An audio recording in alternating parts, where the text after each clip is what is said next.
Cuando la mayoría de la gente piensa en Hulk Hogan, ven la leyenda, el rojo y amarillo, la camiseta rasgada, las flexiones. El público pierde la cabeza mientras él predica sobre rezar y tomar vitaminas. Para toda una generación, él era la lucha libre, un superhéroe viviente con botas y un pañuelo. Pero eso es solo una versión de Hulk Hogan. Lo extraño es que Hogan no solo interpretaba a un personaje, creía en la Hulkamanía, la vendía también porque, en cierto modo, él mismo se la creía. Eso es lo que le hacía eléctrico. No actuaba como si fuera el pez más gordo del mundo, sino que se lo creía de verdad. Y tal vez por eso, cuando las cámaras se apagaron, todavía esperaba ser el centro del espectáculo. Detrás del telón, lejos de las cámaras y los aplausos, había un Hogan muy diferente. Uno que los aficionados rara vez veían, pero que los luchadores nunca olvidaban. La mayoría de los aficionados recuerdan a Hulk Hogan como el tipo bueno por excelencia, con vítores y eslóganes, pero no todos los que estaban frente a él veían a un héroe. En enero de 2025, Netflix organizó una gran fiesta para el debut de Monday Night Raw en su plataforma. Luces, cámaras y leyendas por todas partes. Sale Hulk Hogan, promocionando su nueva marca American Beer, esperando una bienvenida de héroe. En cambio,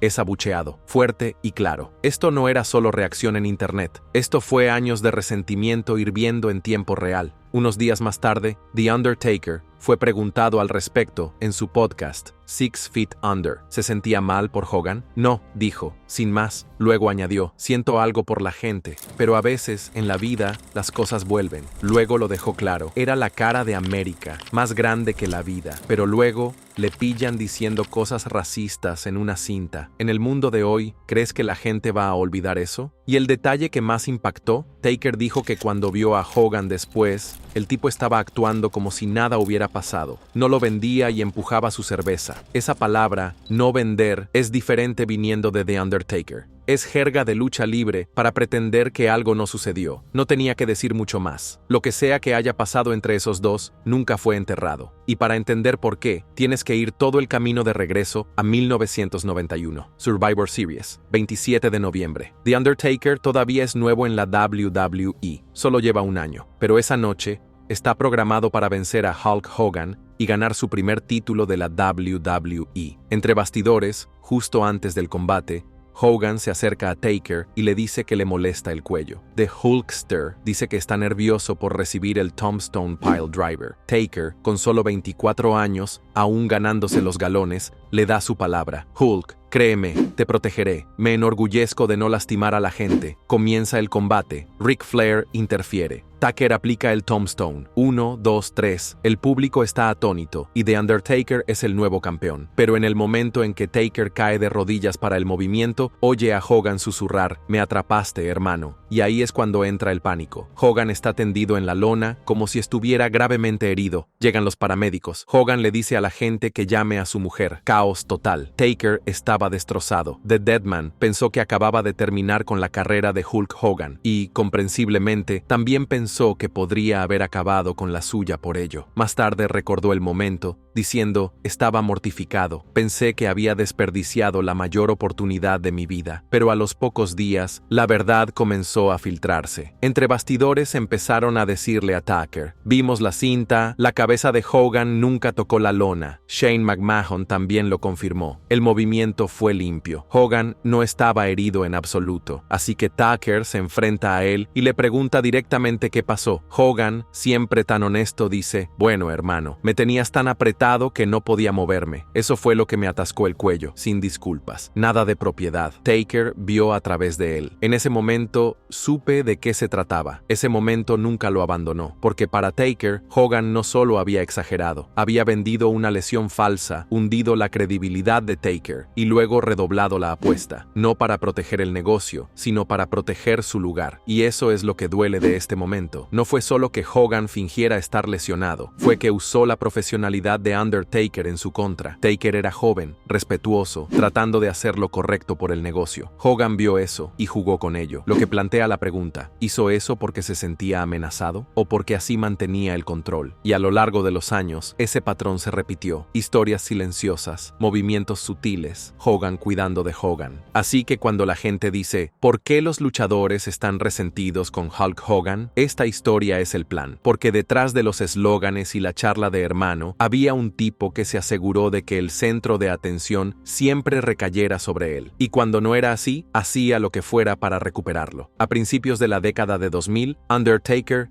era el tipo, era el líder del vestuario, el que todos respetaban. Tenía profundos lazos con tipos como Shawn Michaels, Steve Austin, Mick Foley, pero mantenía las distancias con Hogan y no lo ocultaba. Nunca fui demasiado amistoso, saludaba, era respetuoso, pero después de aquel martes en Texas, mi radar siempre estaba levantado. Esa frase lo dice todo, una desconfianza constante y silenciosa. Y en la lucha libre, ese tipo de silencio es más fuerte que las palabras, porque The Undertaker no era de titulares, era de respeto, proteger a su oponente y hacer negocios de la manera correcta, incluso si eso significaba trabajar herido. Hogan, por otro lado, solo se protegía a sí mismo. Él era el espectáculo, el nombre en la marquesina, y cuando llegaba el momento de pasar la antorcha, apretaba el puño. Y por eso, incluso ahora, todos estos años después, el enterrador sigue manteniendo a Hogan a distancia. No fue un malentendido aislado, fue un plan, una advertencia silenciosa sobre quién era Hogan en realidad.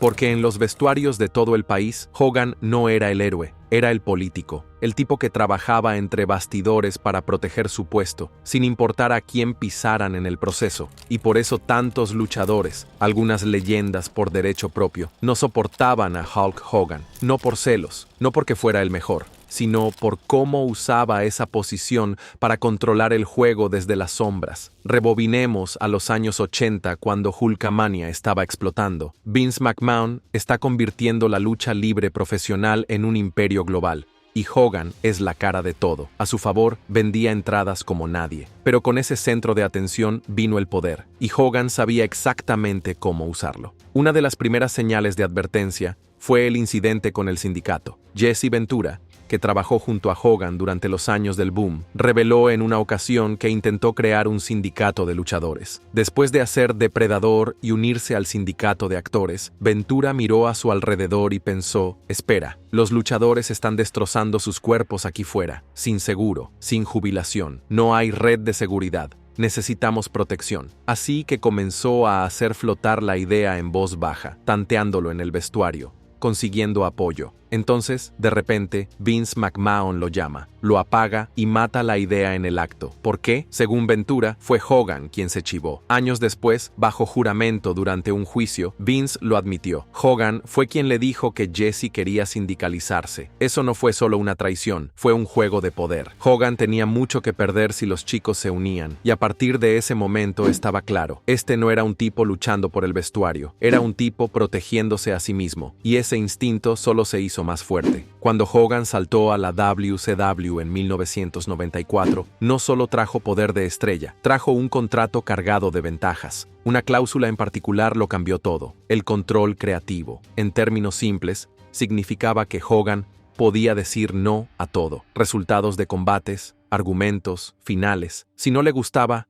no se hacía. Y en un negocio donde la contratación lo es todo, eso es como dar a un jugador el derecho a reescribir el libro de jugadas en medio del partido. Y lo usó mucho. Desde el principio, Hogan se reservó fuerte. Su primer título de la WCW duró 469 días, el más largo en la historia de la empresa. Y mientras él mantuvo ese cinturón, los talentos más jóvenes que trataban de abrirse paso se quedaron atascados haciendo girar sus ruedas. Luego vino el NWO, la era de Hollywood. Hogan fue un renacimiento creativo, pero también cerró la puerta detrás de él. Como pieza central de la facción más caliente de la lucha libre, Hogan decidía quién se acercaba a los focos. Si le gustabas, tal vez conseguías un roce. Si no, no te acercabas a la cima. La gente preguntaba, ¿Hogan no ha puesto a nadie por encima? Y él tenía su respuesta ensayada. En Twitter, cuando un fan le acusó de dominar a la gente, Hogan respondió, ¿a quién me olvidé de dominar, hermano? LOL. Luego soltó nombres como Goldberg y Lex Luger. Claro que perdió contra ellos, pero esas LEs vinieron con cuerdas, incursiones,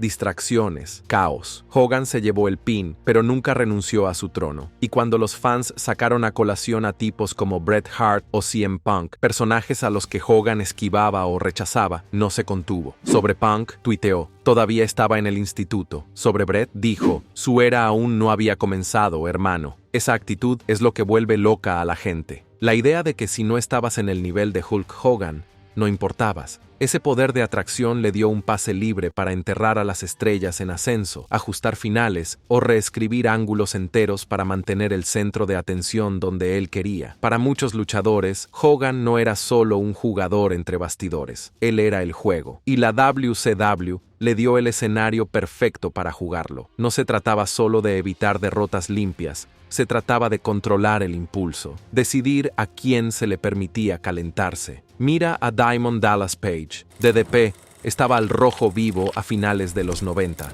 La multitud estaba detrás de él y se sentía como la próxima gran cosa. Pero cuando se metió en un feudo con Hogan, cada partido estaba empantanado con interferencias y tonterías. Una victoria limpia era simplemente imposible. Luego está Booker T, un tipo que tenía todas las herramientas para ser una estrella antes de lo que era. Pero con Hogan y el NW, o cerrando la escena principal, tuvo que esperar hasta que la empresa estuviera en las últimas. Y el ejemplo más infame, Starrcade 97. Sting había sido construido por más de un año. Silencioso, inquietante, un mito con la cara pintada. Se suponía que era el momento WCW's WrestleMania. Sting contra Hogan, héroe contra villano. Una cuenta rápida del árbitro Nick Patrick. Una reanudación, una victoria limpia y un gran pago babyface. En cambio, Hogan manipuló el final. La cuenta del árbitro no fue rápida, y Hogan se aseguró de ello. De repente, la victoria de Sting parecía inestable.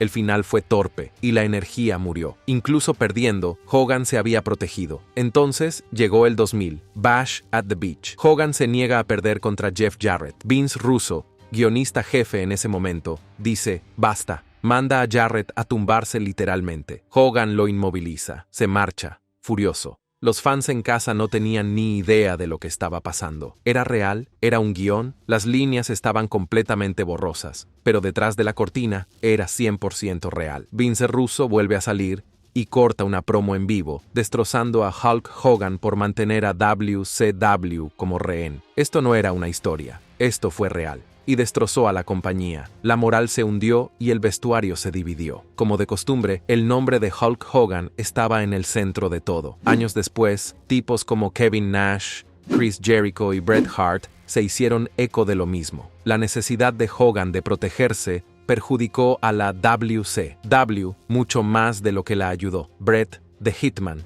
Hart dijo una vez, Hogan no perdía contra nadie que no estuviera ya hecho. Nunca construyó nuevas estrellas, solo protegía su lugar. Y ese es el hilo conductor de todo. Hogan no solo miraba por sí mismo, dio forma a toda la empresa en torno a su zona de confort. Y al hacerlo, creó un rastro de amargura del que WCW nunca se recuperó. Y tal vez Hogan no pensó en ello como sabotaje. Tal vez, para él, era solo negocio. En su mente, él era la atracción. Él era el que mantenía WCW a flote. Y si eso significaba que los talentos más jóvenes tenían que esperar su turno, que así fuera. Pero con el tiempo, esa mentalidad dejó de ser protección y comenzó a parecer miedo. Incluso Scott Steiner, que nunca se contuvo, una vez llamó a Hogan un cáncer en la WCW. Dijo, si Hogan no estaba en la cima, no era feliz. ¿Y si lo superabas? Te cortaba el rollo. Di lo que quieras de Steiner, pero cuando incluso los tipos francos empiezan a sonar unificados, normalmente hay fuego detrás de ese humo. Fue un punto de inflexión,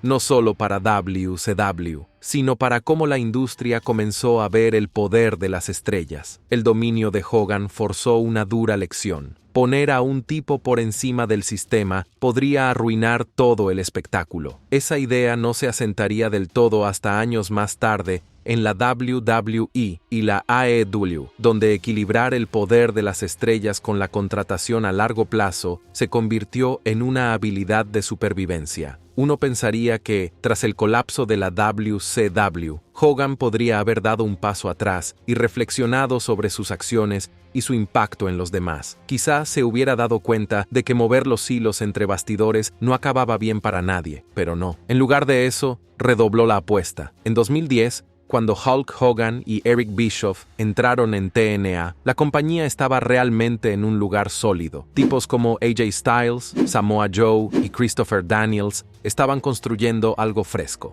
La X Division era eléctrica, el talento local estaba finalmente brillando, y después de años de caos, los fans tenían una razón para creer en el futuro de TNA. Entonces, Hogan apareció como si aún estuviéramos en 1997. Casi de la noche a la mañana, TNA empezó a parecerse a WCW Light. Hogan trajo a su antiguo equipo Scott Hall, Kevin Nash, The Nasty Boys, tipos que hace mucho tiempo pasaron su mejor momento, y los jóvenes talentos que construyeron la marca simplemente fueron dejados de lado. Incluso el ring de 6 lados, una de las características de TNA, fue desechado. ¿Por qué? Porque a Hogan no le gustaba. Para los nuevos fans, e incluso para gente como AJ Styles, ese ring no era solo un gimmick, sino que daba a TNA una identidad única, ritmo más rápido, más ángulos, un tipo diferente de lucha libre, y así como así, se fue. Las historias cambiaron, el centro de atención se movió. De repente, no se trataba de construir la próxima generación, se trataba de repetir las Monday Night Wars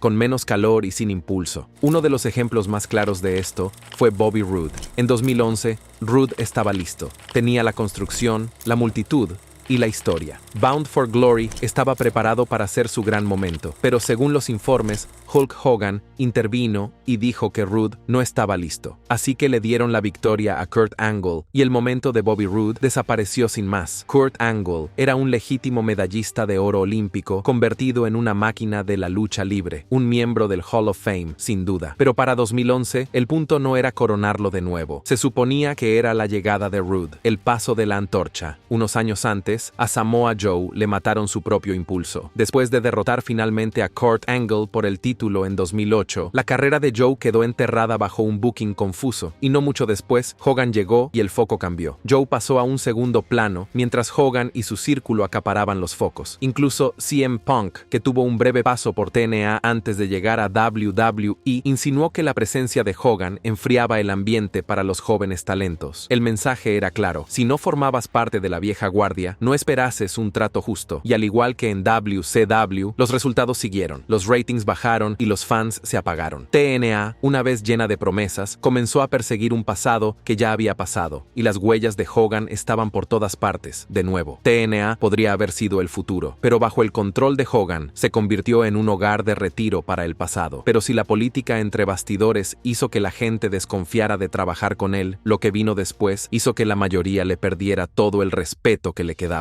En 2015, todo se vino abajo. Durante una batalla legal con Gawker sobre una cinta sexual filtrada, salió a la luz un audio de Hogan usando la palabra con N repetidamente, mientras despotricaba sobre el hombre con el que salía su hija. No era sutil ni estaba fuera de contexto. Fue flagrante y feo. Hogan dijo que no sabía que le estaban grabando. Lo achacó a su educación y afirmó que estaba enfadado y que no era su intención. En televisión, pidió perdón, diciendo: «Soy un buen tipo, no tengo un hueso racista en mi cuerpo», pero para muchos luchadores, especialmente los talentos negros que crecieron idolatrándolo, eso no fue solo decepcionante, fue devastador. Hogan había pasado décadas presentándose como el héroe americano, el tipo que representaba a los niños, la unidad, la decencia. Así que, cuando esa cinta salió a la luz, no fue solo un escándalo, fue un completo desmoronamiento. La gente no estaba enojada porque se deslizó, estaban enojados porque habían creído en alguien que no era real. WWE respondió rápidamente. Lo sacaron de su sitio web, retiraron su mercancía y lo sacaron del Hall of Fame. Sin gira de prensa, sin esperar y ver, simplemente se fue. Entre bastidores, el vestuario estaba dividido, pero algo era diferente ahora. La industria que Hogan una vez gobernó había cambiado. Los días en que los mejores eran intocables habían terminado. Los luchadores hablaban más sobre raza, respeto y responsabilidad. Lo que en los años 80 se había escondido bajo la alfombra, ahora era el centro de atención. Y Hogan no estaba hecho para esa época. Algunos nombres de la vieja escuela le defendieron, pero muchos, especialmente los luchadores más jóvenes y los luchadores de color, no querían oírlo. New Day, uno de los actos modernos más populares de WWE, dejó clara su postura. En una entrevista de 2018, dijeron que les resultaría difícil dar la bienvenida a Hogan de nuevo, después de las cosas que dijo. Xavier Woods agregó: «Estamos a favor de la la inclusión. Si no lo eres, es un problema. El Hogan que crecieron amando se había ido. Había sido sustituido por un hombre que hablaba de perdón, pero que nunca asumió realmente la responsabilidad de lo que dijo o por qué importaba. Años más tarde, la WWE trató de traerlo de vuelta en silencio. Lo reintegraron en el Hall of Fame y le dieron algunos cameos, pero no fue el regreso de un héroe de ninguna manera. Fue simplemente incómodo. Los informes dicen que algunos luchadores se negaron a reunirse con él. Otros le escucharon educadamente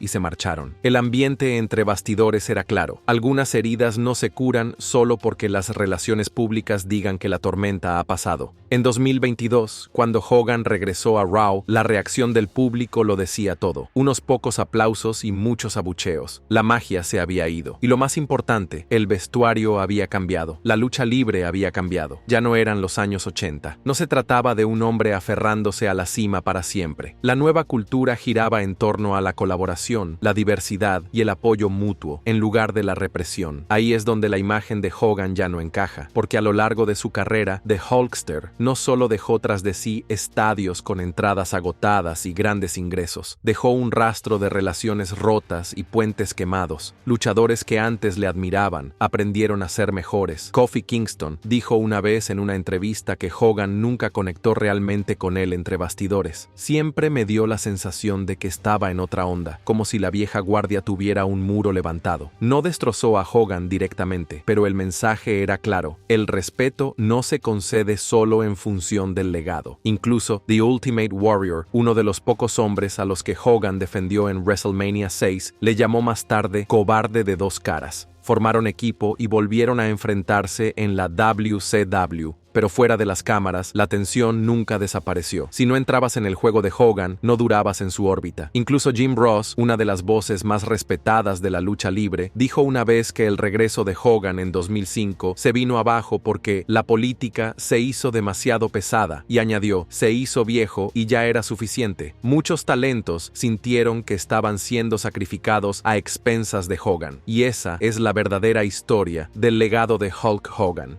Él ayudó a llevar la lucha libre profesional a alturas que nunca había visto antes. Llenó estadios y vendió millones de pay-per-views. El Hulkster creó momentos que vivirán para siempre, pero también frenó el cambio. Bloqueó a las estrellas en ascenso y convirtió a las empresas en plataformas para él, y solo para él. Y a medida que la lucha libre evolucionaba hacia una industria más colaborativa y orientada al trabajo en equipo, la mentalidad del lobo solitario y acaparador de focos de Hogan empezó a parecer una reliquia. Lo que una vez lo hizo poderoso, ahora estaba pasado de moda. De las grandes estrellas de hoy se espera que eleven a los demás, no que los marginen, que pasen la antorcha, no que la protejan. Y ese cambio expuso todo a lo que Hogan nunca se adaptó. Podía ser eléctrico en la pantalla, pero detrás de las escenas, el costo era alto. Desde acabar con un sindicato que podría haber protegido a generaciones de luchadores profesionales, hasta negarse a perder limpiamente en WCW y TNA, hasta alienar a los vestuarios con un escándalo de racismo que destrozó su imagen, Hogan siempre protegió una cosa por encima de todo, a sí mismo. Y al final, eso fue lo que hizo que la ilusión se derrumbara, porque el tipo que nos decía que rezáramos y tomáramos vitaminas, solo estaba interpretando un papel. El verdadero Hulk Hogan salió cuando las cámaras dejaron de rodar. Y una vez que los fans y los chicos entre bastidores vieron esa versión, no hubo forma de dejar de verla. Y tal vez esa es la verdad más profunda. Hulk Hogan no era un villano en el ring, pero detrás de la cortina siempre estaba trabajando, siempre protegiendo el gimmick. La ironía, la única persona a la que nunca puso por encima fue a sí mismo. ¿Qué piensas de Hulk Hogan? ¿Su impacto en el negocio anula todo lo demás? Déjanos saber tus pensamientos en la sección de comentarios, y antes de irte, no olvides darle like a este video y suscribirte a Ring Rivals para que no te pierdas los próximos.